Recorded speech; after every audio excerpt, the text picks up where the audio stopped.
The Adventures of Asher Robin, God's Pirate. The Spring Special, Shiloh's Treasure.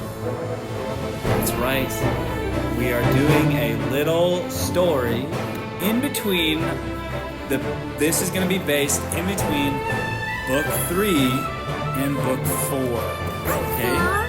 You are 4. So it's before Asher Robin and his papa have left the island to find Micah and everything. Yes. So it is based on that restful time after Battle of the Bows. And as the title suggests, Shiloh's Treasure, we are going to be following Shiloh, because right now Asher Robin is away. I don't know what he's doing. Let's say he's off fishing or something like that with James and Rubina. And well, maybe Shiloh was supposed to go with them, but then he woke up sick that morning and he had to stay in bed. And he was super bummed to miss out on the adventure, but nonetheless, it worked out for him because he got to have an adventure of his own. So as he felt better as the morning progressed, he had some good old pirate soup that his mother Mary prepared for him. He and the little girl Judith, who was about the same age as him, I think he just had a birthday, so he's 7, and Judith is probably still 6. He is. They were playing together on the beach, and James had given Shiloh, so Shiloh used to have that slingshot, right, that he would shoot pirates with, shoot them with rocks and stuff like that. Along the way, that detail was missed and forgotten about, and I think it's because Shiloh must have lost his slingshot and all the craziness that happened, getting kidnapped and getting arrested by the British Navy and all these things. I think Shiloh must have lost his slingshot, and so when he returned to his island for a birthday present, James, his beloved father, gave him a bow and arrow, or at least a bow with a few arrows that perhaps James had made himself. Being a fine fisherman, he would have known his way around lumber and crafted a beautiful bow for his son that he could shoot things with. Yes, Asher? But Papa, the fact of Shiloh losing his slingshot is a bummer. It is a bit of a bummer, but now he has a bow and arrow. So it's not a bummer. It's kind of an upgrade. Now he's leveled up to a different weapon. He's now got a bow and arrow that he's not really. Maybe he'll lose that and get a sword. Anyway, so he's on the beach with Judith, and he's using his brand new bow and arrow to shoot crabs. That's right. There's crabs, skittering around on the beach, and he's drawing his bow, and he and Judith are taking turns shooting it and trying to hit a crab. Well, he wasn't having the best of time. He kept missing, and Judith would miss as well. But then finally, after the afternoon, they were getting hungry. It was waning. He hit a crab right dead in the eyes, through the shell, and it was a big one too. Big old crab, and Shiloh rejoiced. He was so excited. And Judith, being the daughter of their cook, she obviously knew how to prepare a wonderful crab meal. And so she was excited. Shiloh started a fire, and they made themselves a nice little crab lunch. Put their skills to the test. And they made for themselves a lovely lunch of crab, and maybe I'm sure they would have gotten some coconuts off the trees and drank of that and whatnot. So, and they're not expected back for quite a long time. They were, out for a little bit, and maybe they went back to camp, had some water, said hello to their mothers, that sort of thing, and then they went on to play. Or, here's the thing, they're on the other side of the island, away from the village, and that's where they're doing their crab shooting practice. And then, out of nowhere, these dark clouds form on the horizon, and a great monsoon starts to fall, and they think, we gotta get back to camp. But the rain is so heavy, and they just are getting soaked. The rain is falling down that they try to take shelter in a palm under a tree, but then there's coconuts up top, and they start falling because of how much it's raining. And And they're like, oh, we need to get back to our camp, but the rain is so heavy and the monsoon is so crazy that they decide that they're going to take shelter in the cave. You know, the cave that is in the mountain on Asher Robbins Island. They quickly run in there and they say, all right, you know what? Shiloh says these monsoons, it's the springtime, so these things, they'll last just a couple minutes and then it'll pass by. They really wanted to go swimming. Maybe that's what they did after their lunch, is they were out in the ocean, and then that's when the rain started, so they made their way back, and they didn't have enough time to get back to camp. No. How about after? They didn't have enough time to get back to camp, so they run the cave to wait out the storm. Shiloh ensures Judith that it will be done soon. But if you remember from the description of the island, I don't know if I included this, but it was in my mind at the very least, and I feel like I mentioned this, that in the cave there was a little pool. And Shiloh said, hey, why don't we just swim in this pool? So he hops in, and they're swimming, and it's a nice deep pool, and they figure they'll just have fun before, and then once the rain passes, they can make it home to their mamas and say hello, and maybe they were worried about them with the monsoon coming in. But anyway, so they're letting it pass, and they're swimming in the cave, and Shiloh decides he wants to see how deep the pool is, so he holds his breath, he goes underwater, and right then he sees, now that it's, so he's never swam in the dark of the cave before, but because there was all the rain outside, the sunlight was completely blocked, and so there wasn't much light coming into the cave from outside, and so when Shiloh went under the water, he could actually see light coming from the bottom of the pool. He says, that's interesting. How could that happen? So he swims down to see how deep it is, and lo and behold, the pool is actually a tunnel. And he can see the light at the end of the tunnel, not the light of daylight from over there, but as if there's clear skies on another part of the island, and then the light hits from behind him, and the monsoon has totally passed, and it's not raining anymore. And so he thinks, I think I saw that there's another cave on the other side, or at least some kind of entrance where I had seen that the monsoon was over before it was over on our side. Jesus says, what are you talking about? He said, well, I saw light down there, and I think I saw a tunnel. I kind of want to swim to see how far it goes. Judith says, oh, Shiloh, I don't know if that's a good idea. Who knows how long the tunnel is? And you might run out of air. Shiloh says, oh, I'm the son of a fisherman. I can hold my breath for 3 minutes underwater. You just watch and see. And Judith says, well, I'm not going in after you. You come back and tell me if you find anything down there.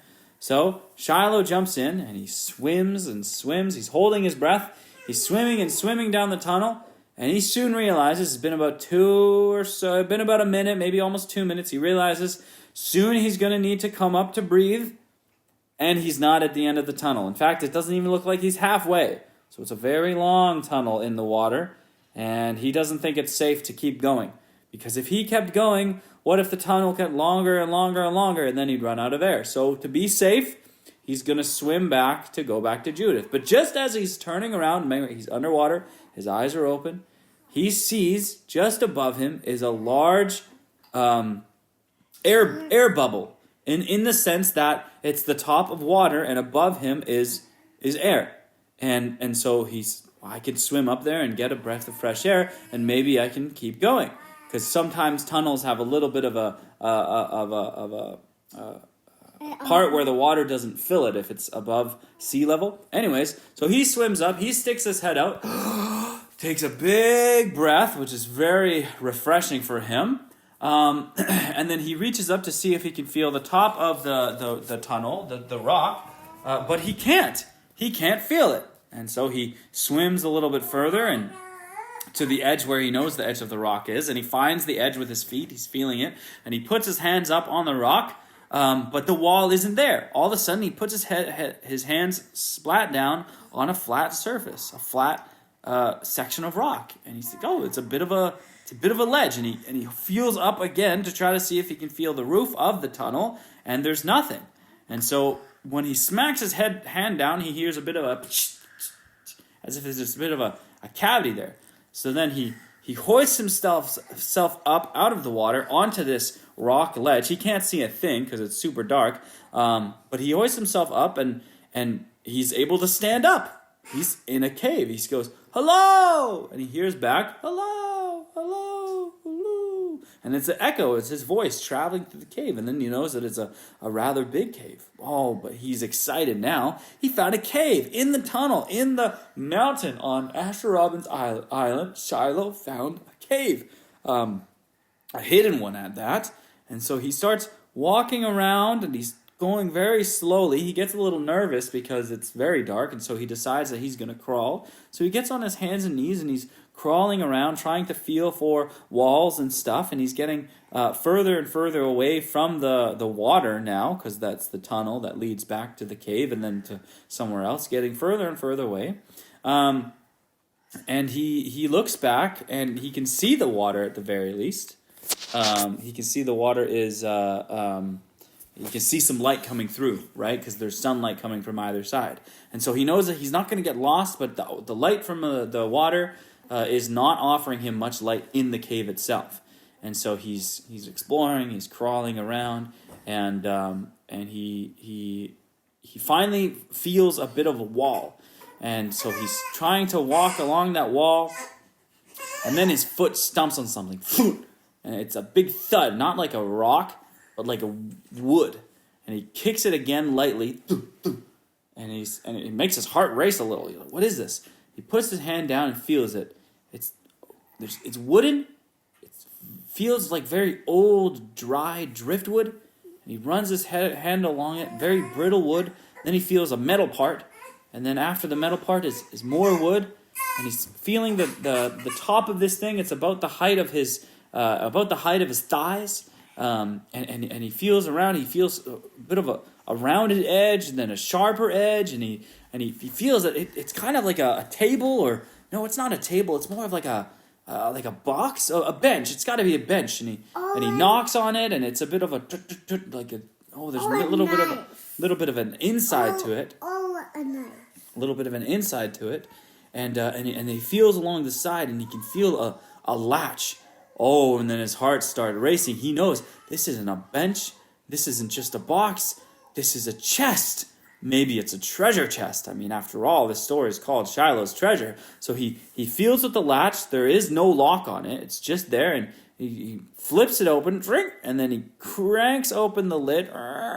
It lands against the rock wall, and then he feels inside. He feels the rim of the chest, and he puts his hand in, and he feels a little bit of cloth, a little bit of some kind of a frame, like maybe feels it's like a book or something, and he's excited feeling for this thing, and then he feels a bag, and he picks up the bag, and it's filled with coins. He can hear them, ching, ching, ching, ching, gold. Maybe they're gold coins. He doesn't know. Well, anyways, he puts it back, he closes the lid, and he decides that he wants to see what's inside this thing. He wants to see where he is and what else is around him. But it's so dark. So he goes back to the pool. He excitedly jumps into the water, and he swims to the left, which is the direction that he came in. And he swims and swims and swims and swims and comes out up through the water. And Judith goes, Shiloh, I was so worried. You were gone for like 10 minutes. And Shiloh says, I'm so sorry, but guess what, Judith? I found a cave. And she says, yes, Shiloh, we're in a cave. No, I found a cave, in the tunnel, halfway through. I ran out of air, or I almost ran out of air. See, I knew you would run out, Judith says. No, listen. And then I came up to the top of the water, and there was a cave there. In the cave, I found a chest, and I think it's a treasure chest. Judith, her eyes go wide. What? You found a cave in a cave with a treasure chest in it? Shiloh says, yeah, we have to go back. You have to come with me. And she says, well, what was in there? And he says, well, I don't know. I felt like cloth and a book and maybe some coins, but I can't see. It's so dark. And Judith says, well, we need to find a way to get light there. And she says, I know flint. You can use flint wet, but what are we going to light? All of our clothes will get dirty or wet, and we can't bring it. What's flint wet? Pardon me? What's flint wet? Flint? Yeah. Like a flint rock to make a fire? If it's wet, it still works. It'll still make.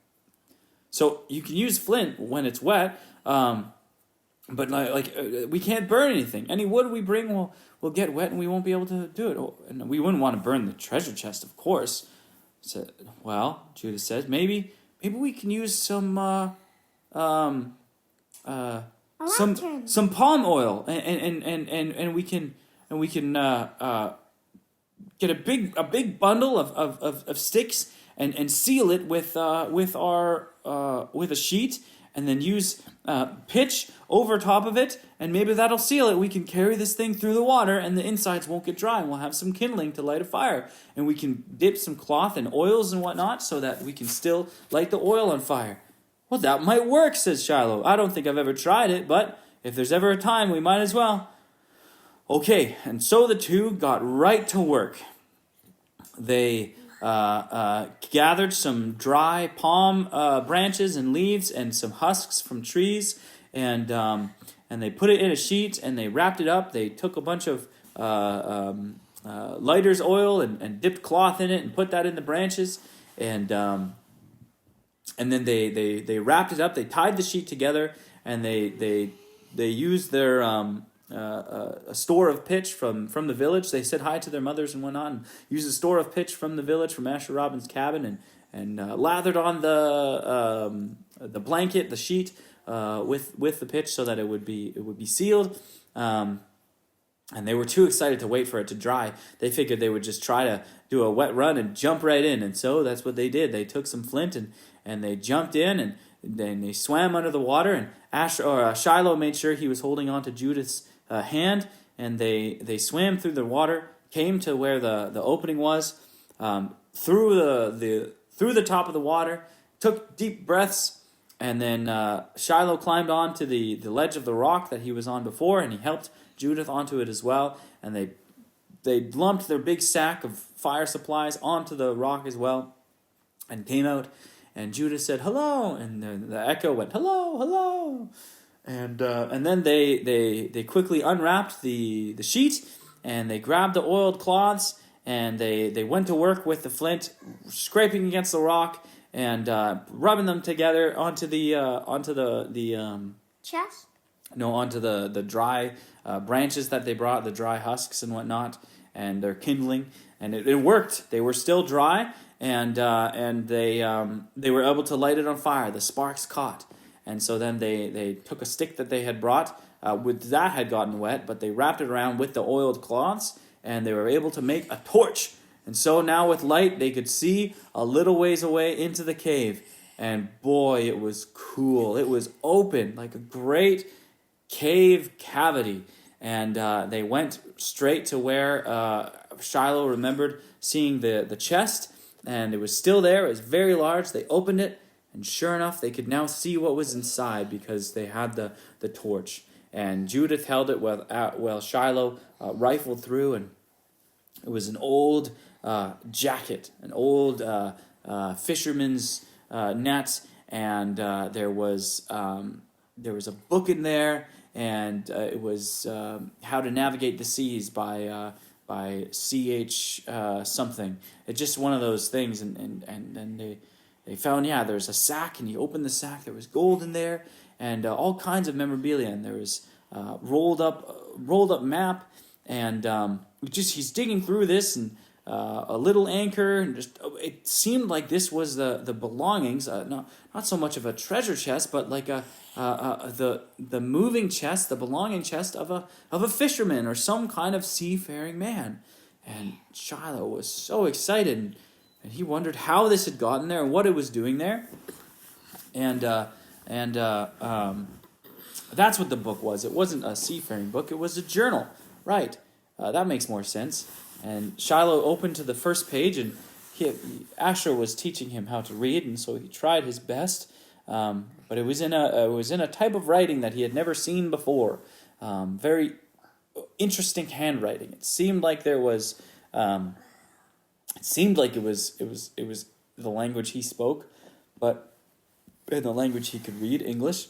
But it was a strange font, and written in the Gothic font, I guess. What's Gothic? It's a type of font, type of way of writing English. And so he couldn't really understand it. He would have to bring that back to someone a little bit more educated himself, perhaps his mama. Anyways, so then he and Judith, they start exploring the cave a little bit more. The main part, there was this big room, and that's where they were in. But at the end of the room, there was a hallway, and that led to a higher place, and there was a wooden ladder. And so they obviously they had to climb up the wooden ladder, and they could see there was a bed and a table. And what used to be, they found a fireplace, and almost seems like a kitchen. And there was not a kitchen, but there was a shelf. And on the shelf was all kinds of canned, like jarred things, like vegetables and whatnot, and spices and coconuts and a flask and Shiloh and it's like what you store water in. Shiloh and Judith looked at each other and they said, We found someone's home. And they thought, well, I don't think Asher mentioned anything about this. Asher lived here for a whole year, but he never mentioned anything about living in the cave. He made himself that cabin, right? So, who is this? And they looked, and there was nobody there. And they looked at the clothing, and there was one set of clothes. There was for a man, a large man. So they knew this wasn't Asher. And, they figured they've got to get this journal, which seemed maybe had all the answers. They had to get this back to somebody who could read it, right? And the map too. Judith opened up the map and she looked at it and she said, "Shiloh, is this the island?"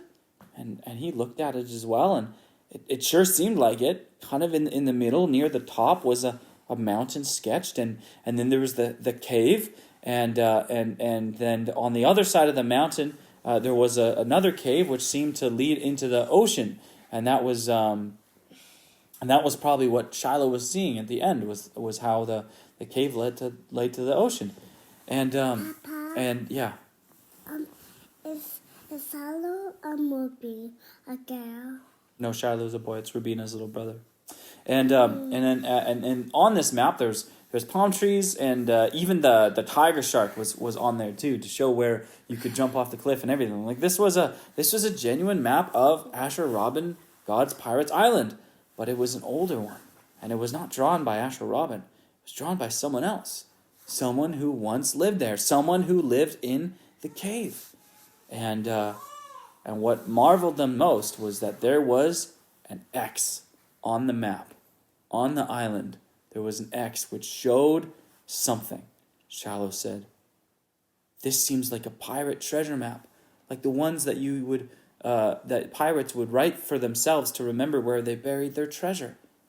Oh, this is exciting. We have to find where this X is." And Judith looked at where it was, and she said, "It looks like it's almost on the base of the mountain path. You know, the one that you can take to get to the top. It almost looks like it's right there. Right? Maybe we should try to go see." Yes, Peyton? Is Judith a girl? Yes, Judith is a girl. So with that, they were excited. What's her name? Her name is Judith. Judith. They were excited about that prospect, that another buried treasure, and maybe some more clues as to who this person was. But I think their first step was to bring the journal to somebody who could read it, and so they had to find a way to not get it wet, and so I think what they would have done is probably take. I don't know if they would want to move the treasure chest because it's too big. So maybe they would have to get somebody to come with them into the cave. Or they could put the journal into the sack that they had made and try to reseal it. But because they had opened it up, they would need fresh pitch in order to reseal it. And so they were worried that the journal was going to get all wet. Or they could swim with one hand and the book up. Papa. Yeah, but it's completely underwater at times. Papa, is it too red? But there's a bit where he got air from. Yeah, but that was only in the middle. And then you had to go completely under to get to the rest. So what they do is they decide they have to leave the journal there. And at the very least, they'll have to get someone to come swim and see it. And so they jump down, Judith and Shiloh. They jump down back into the water, and they swim to the other side of the cave. Eventually, Shiloh would swim through the whole tunnel, taking a break in the little home that he found. But for now, they were excited to get back, so they got back. They swam to back through the cave, back through the entrance, and they ran to where they thought they saw the X on the map. They didn't bring the map with them because they didn't want it to get wet. They left it there in the treasure chest, and they left their torch there as well. What they did was they set it up, and the fire would obviously burn out the oil, but it would still be there for now. Or maybe they put the fire out. I don't know. But anyways, they left that stuff there so that they could use it again, right? The kindling and the flint and whatnot. And they swam back, and then they jump. They get back out of the pool, into the cave, out of the cave, onto the beach, and they run back home. And at this point, it is like evening and supper time, and they try to find where that X was to see where the buried treasure was on the map. But from their memory, it looked like it was at the foot of the mountain or at the foot of the path that led up to the top of the mountain, but they couldn't see it. They couldn't see anything. And they figured maybe there's instructions in the journal as to where it actually is, because usually the X would tell you what's close, and then there'd be instructions like 4 paces from the easternmost palm tree, that kind of thing, right? Instructions that tell you where the treasure is buried, but they couldn't see anything, and so they went back home, and they told their parents all about it. There were the other kids that were like the young kids that were with the widows. They told them all about it, and they were all excited. And but they said that we can't read it, and John Scott is there, and he stayed, I guess. And he says, "Well, I could, I might be able to try to read it for you. John Scott's a man given to books, and so they say, oh, great. But he says, it's a little late. Let's do it in the morning. So, Shiloh and Judith, they have to go home and go to bed and wait till the morning to get to the bottom of this epic tale.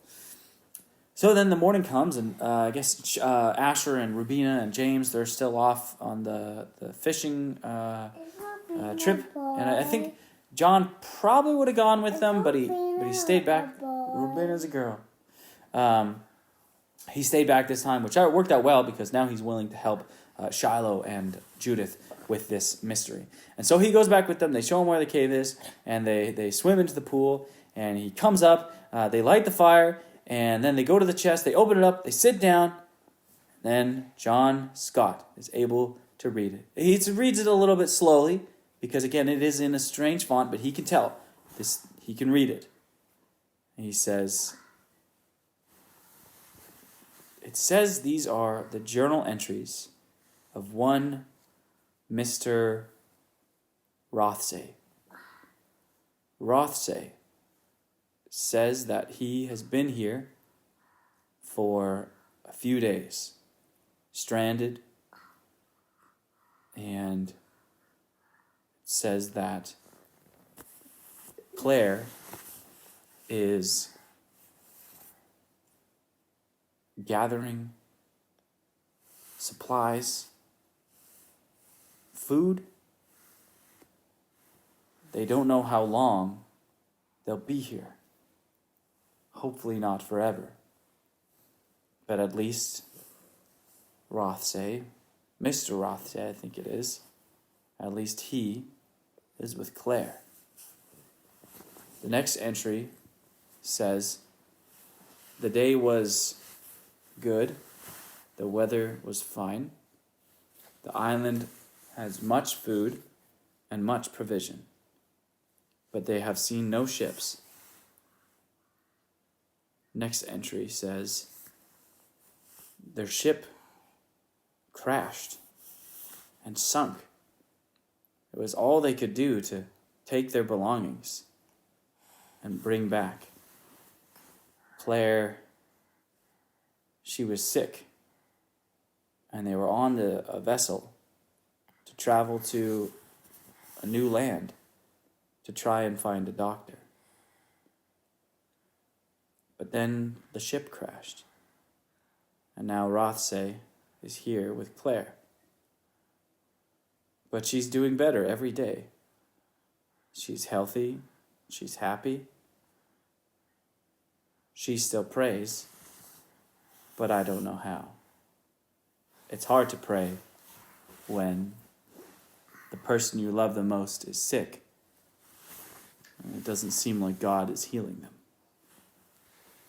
Well, Shiloh looked up at John Scott. Well, this is kind of a sad journal, isn't it?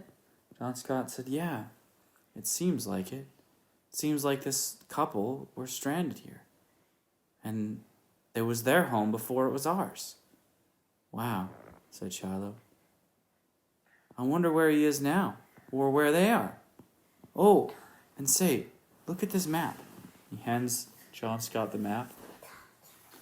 I've sure seen something like this before, John said. Well, do you think the journal will tell us what that X is? Let's see. John read in his head for a while, in his mind, trying to see what it said. And then one of the last entries near the end said, Claire was buried today. She did pass, but peacefully. And the writing says, this man longs to see her again. And that he buried her on the island. Judith said, oh no, that's sad. Well, look at this next one. The entry says that he saw a ship go by, or the first time in 3 weeks, let's say. And so then he decided that he was going to light a large fire and see if I could see him during the night. That's the last entry, said John. So I think he must have been found. Wow, Shiloh said. I wonder if that's what the X is. I wonder if that's where he buried his wife Claire. Well, that could be. Say, this Rothsay, what does this say his first name is? The first name is Hiram. Hiram Rothsay. Huh. Is there any date somewhere? Does it say? Let's see, John said. Yeah, one of the pages says May or June, sometime 1640. 1640. Well, that's about, how long ago is that? John said, well, that's probably about 30 or so years ago. 30 years. Oh. So do you think Mr. Rothsay has passed on as well? Well, could be. Probably. Depends on how old they were when they crashed here. Oh. Well, do you think you can see what it says about the burial place? The map? Yeah, let's see. It says he buried her by the large rock, the centermost point of the island. There's a large rock, and in between... Why did the bury her? Because she passed away. In between the two fern bushes. Well, that would make more sense than burying something at the base of the mountain, said Judith. It's all rocky there, barely any soil. Oh, so what was the X on the map then, said Shiloh. Well, maybe we should go find out. But look here, the X is at the base of the mountain, yes. But then notice how many palm trees that he drew here. 1, 2, 3, 4. There's 4 palm trees in between. Yeah, in between the beach and the foot of the mountain. It's so, not 4. No, she's 6. So I think we should go try to find it that way. All right, deal. And so the 3 of them, John and Judith and Shiloh, they packed up the stuff back in the chest and jumped into the water. And John said that because he's a whaler. Remember, he was on the whaling ship. He can hold his breath for a long time. He said he would swim to the end of the tunnel and check it out. So he did that, and then he came back and he said, "Yeah, it's a couple minutes more swim, and it does. It goes out into the open sea. So that's a cool cave. I guess that would be a good way to get into the island if it were ever taken over by pirates. This would be a good way to get in." "Huh," said Shiloh. "I guess it is taken over by pirates. God's pirates, that is." So then they all swim to the other side, back to where the cave is, and they walk to the foot of the mountain. And they well, first they walk to where they walk to the middle to the rock. They try to find the big rock in the it says in the centermost part of the island. So they go there. And sure enough, it's underneath the sand a little bit, but there is a large rock, and then right next to it is two ferns, and you could never tell that there was a grave there, but then it says on the rock, "Here lies Mr. and Mrs. Rothsay, Mr. and Mrs. Hiram and Claire Rothsay," and then it gives a date of 1630, or the date of Claire's life, which was 1595 to 1630. So she was 35 years old. Does that make sense? Yeah, 35 years old. And then it has the date of Mr. Rothsay, which was 1580 to 1650. And so John Scott told Judith and Shiloh that, and it was etched like you had to be you kind of had to know what you were looking for, and it was etched into the rock, and so John Scott said, "Oh, this meant that 20 years later, after he buried his wife, he obviously got off the island, but he came back and he must have requested that he was buried here, next to her, 20 years later." Shiloh said, "That's so sweet. I had no idea that anyone would be buried here, that there would be a gravesite here." And then John said, "Yeah, and look at what it says here. It says, buried together so they would rise together at the end." "Wow, what a beautiful thought," Judith said. And then Shiloh said, "Papa, "Yeah, are they Christians?" that's what it's seeming." Shiloh said, I wish we could find who buried him and how that happened." And so so Shiloh and Judith and John Scott, they left that place, and still with many questions, they went to the foot of the mountain, and there they could see the ocean. So they went to the beach, and they counted 1, 2, 3 palm trees toward the beginning of the path. 4 palm trees toward the beginning of the path. And sure enough, at the foot of the 4th palm tree, there wasn't an X, but on the palm tree itself, and then there was carved a little X. And they start digging. They dig and they dig and they dig, and they can't find anything. There's nothing there. They dig from the tree to the foot of the mountain, the standard 3-foot depth for pirate treasure. Nothing. They're digging through the sand, nothing. Finding nothing. And after about an hour or 2 hours of digging through the sand, John Scott sits down And he looks at the beach and he says, "Come, children, sit next to me." And so Judith sits on one side of John and Shiloh on the other. John says, we didn't find any buried treasure, but we did find something, didn't we? Shiloh says, "What was that?" "We found a gravesite of 2 people. "Yeah," said John. "But notice what it said.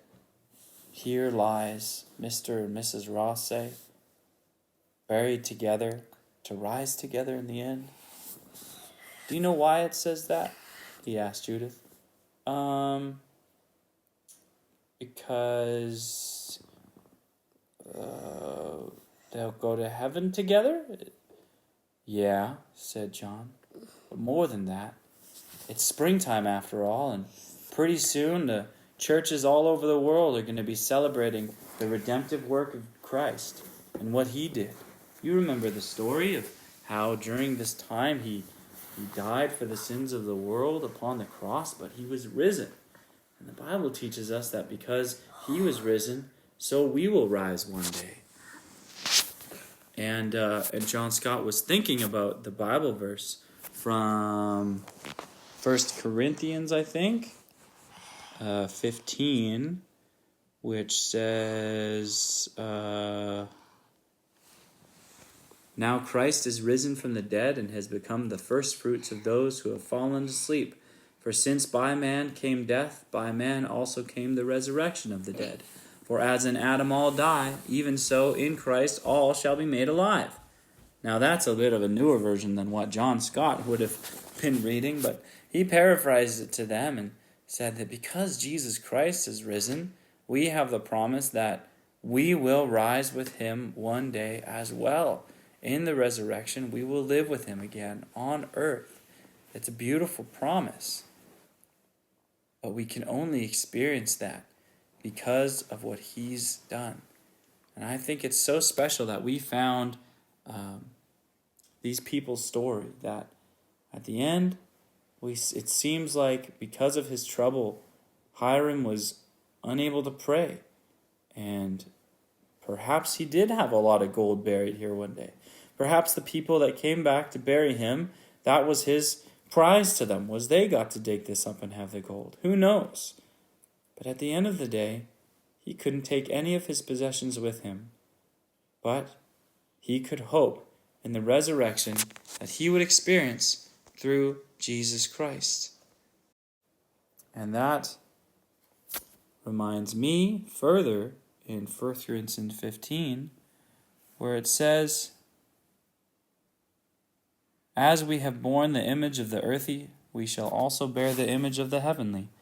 Now this I say, brethren, that flesh and blood cannot inherit the kingdom of God, neither doth corruption inherit incorruption. Behold, I show you a mystery, we shall not all sleep, we shall all be changed. In a moment, in the twinkling of an eye, in the last trump, the trumpet shall sound, and the dead shall be raised incorruptible, and we shall be changed. For this corruptible must put on incorruption, this mortal must put on immortality. So when this corruption shall have put on incorruption, and this mortal shall put on immortality, then shall be brought to pass the saying that is written, Death is swallowed up in victory. O death, where is thy sting? O grave, where is thy victory? The sting of death is sin, and the strength of sin is the law. But thanks be to God, which giveth us the victory through our Lord Jesus Christ. Therefore, my beloved brethren, be ye steadfast, unmovable, always abounding in the work of the Lord, for as much as ye know that your labor is not in vain in the Lord. And that is the conclusion to the story Shiloh's treasure. He did not necessarily find a whole wealth of gold. He did not find a whole bunch of riches. But what he did find is the sweet story of two people who hoped in the resurrection of Jesus Christ. And that is something that Shiloh treasured in his heart forever. And he would further go on to put a fence around that great big rock to remember where the lost things were buried. And when Asher Robin did finally come back to the island, he ran up and said, Asher, Asher, You'll never guess what I found in the cave." And he explained the whole thing to him and asked Asher, "Did you ever find that when you were here for a year?" And Asher said, "No, I never open my eyes when I'm underwater, and so I never saw that." And Shiloh was pretty happy to explain it to him and to take him there and show him. And Asher thought it was so cool that there was a hidden cave inside the mountain. And who knows what they would use for that in the future. But for now, that is our spring special. It's not just about springtime and a cool treasure hunt. It ties in with the resurrection, the redemption of Jesus Christ, and how because of what he has done, perfect life that he has lived, because he rose, we get to share in that resurrection one day. And so the death of a believer is not necessarily a sad thing, because we know that one day they too will be risen. Now they live in heaven with God in spirit, but one day they will be bodily here as he will be also. That is the hope of the gospel, and that is the story of Shiloh's treasure, the spring special.